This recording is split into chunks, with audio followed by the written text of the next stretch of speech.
The prisons we build for ourselves can be made of concrete or cardboard. They are equally strong.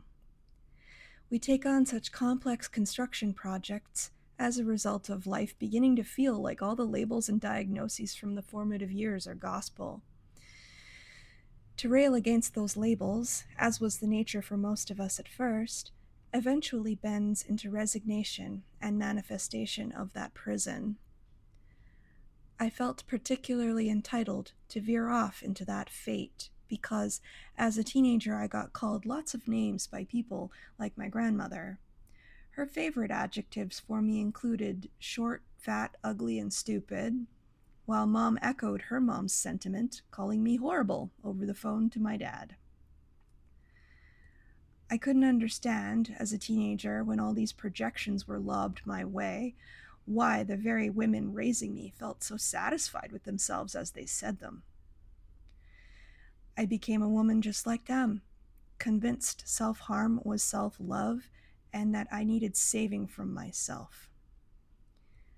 At the time, however, I had a knot in my stomach, unable to articulate the power I felt forced to give up.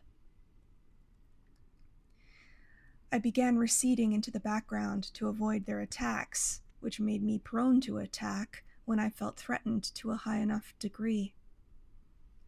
I forgot in those moments that I always held the key to get out. To spite myself, though, I cuffed myself to a radiator and threw the key across the room, even turning on the heat to burn my wrist for good measure.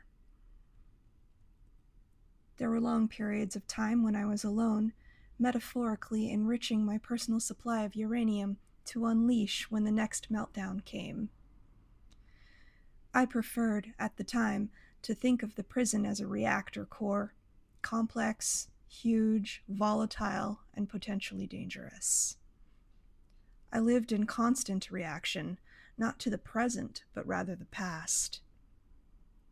In August 2001, I was 20. It was a typical Fraser Valley summer. The air was thick and heavy with Vancouver haze. The valley acts like a funnel for smoke, siphoning it towards us, dolloping it on us like Cool Whip over fruit salad. It made me feel like I and other humans lived in a grandmother's bowl of unwrapped hard candies that are all stuck together.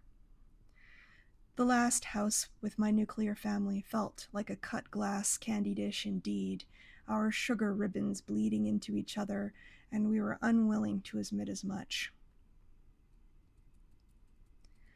At that point, I was at the family doctor once a week to hear lectures, and once a month or so to have my liver function checked. I was mixing opioids with alcohol every day after I quit hairdressing and drifted.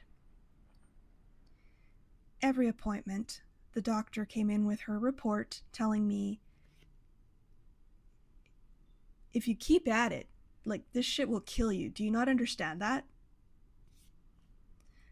I rolled my eyes at her, knowing she knew my mother and her history. Mom and Grandma were nowhere near dead. I knew I was fine.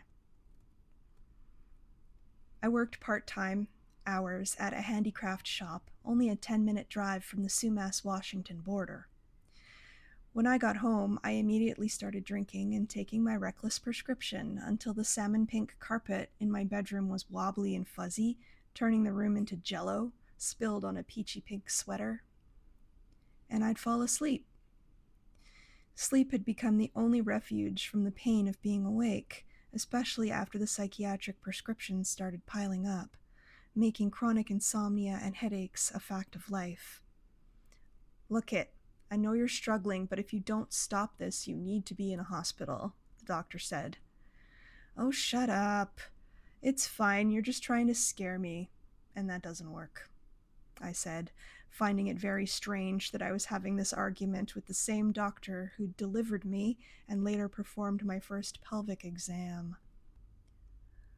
When those appointments ended, I always felt like I should act out the bad behavior that she claimed would kill me. It would be a thrill if that actually happened, or so I thought. I was in the process of falling hard into that loving embrace of opioid sleep one afternoon. The doorbell rang in the distance. Groggy, I kept my back to my door, scared I'd get sick if I moved too much. "I'm sure you're wrong about this," I heard my mom say in that kind of embarrassed, "our family takes care of its own and you're not welcome" tone. A nurse pushed into my room, rolling me over. The room spun by. My brain felt like it was in a bucket. My liver panel was bad that day. I was sweating now that the drug had metabolized. The nurse looked at my eyes. "You've had a lot today," she said. I got angry. Opioid anger appears drowsy, but is still intense within. It was like I gagged myself, and yet I was trying to say words. I was in my own nuclear reactor core, and the carbon rods were too hot. The meltdown was starting to happen. "I'm sorry. What?" I said, the room's light invading my eyes like a pickaxe. I kept drifting close to sleep, and she'd shake my shoulders to keep me awake.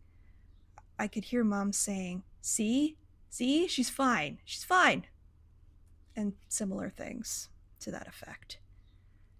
"No, she needs to come," the nurse said. "Where did you come from? Isn't it 2001? Doctors don't make house calls. Who are you?" I spat out of the cotton corners of my mouth. "Your family doctor called us. This is dangerous stuff you're doing. Do you want to stop?" I looked at my sister, crying those silent, swollen tears, but biting her lip to hold any sound in. She was in the hallway, but I could see her. I could see her just the way I did the last time I was assaulted in this very bedroom. Letting that cat out of its bag was easy. Tell the secret. This was different.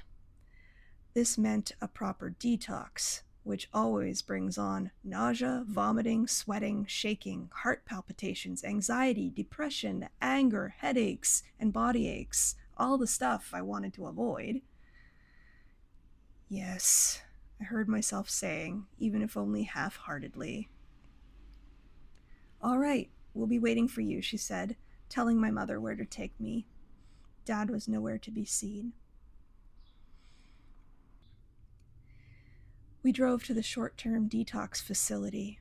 Mom was shaking her head in disbelief the whole way across town, her elbow on the door with the window down, hand under her chin. That thick, simple syrup air rolled over my face. I made it to the bathroom just in time for the sickness to take over. When I got back, Mom's hand was still under her chin. "Is there a family history of addiction or mental illness?" the nurse asked. I was about to suggest the answer was yes, but Mom said, "Not that I know of," before I could get the words out. I'd taken too many pills, and she'd had the right dose, so was faster than me with her reaction. After a week, I was still in constant pain and brain fog. "We feel you have borderline personality disorder after having observed you," the psychiatrist said. "You said I was bipolar before. Those Epival horse pills were horrible," I answered, wanting to go home to my bedroom full of my books, typewriters, mountains of records, and the freedom to eat as many pain pills as I saw fit. "You doctors just want me to suffer. The whole reason I started taking those things is because I was following the directions. The bottle says, relieves fever and pain. Well, I'm in pain and I have been forever, and it's never going to stop," I said, not appreciating the difference between emotional and physical pain. "We can't help you with your sexual abuse problems until all the codeine and alcohol are out of your system. Acute withdrawal symptoms will be slowing down soon," she said. "Ever consider why the pain was there to begin with, lady? Did you ever give that 2 seconds of your time? I'll never be able to quit. I'm disgusting trash, only good for one thing, making men orgasm even if I don't consent to it, I said. Why would my family lie to me about this?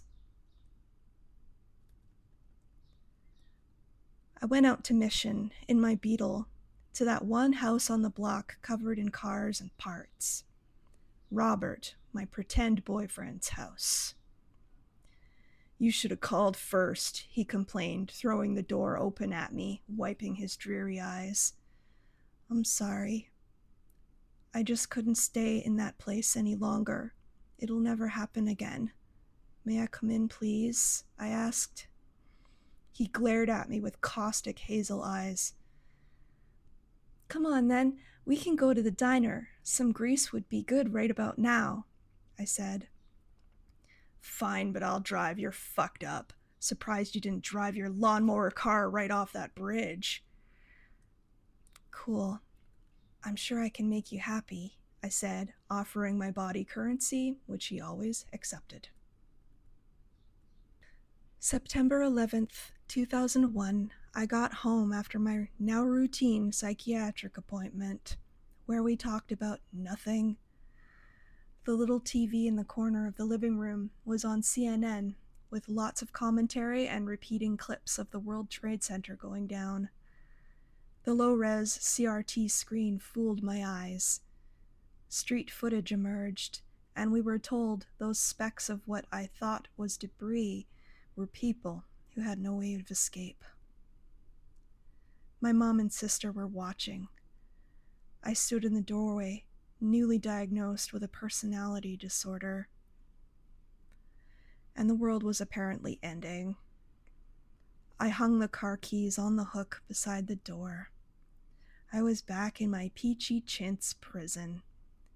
I'd gotten what I deserved, or so I believed, and sat back like a prison lifer, resigned, accepting the victimhood of my elders as my own immutable truth.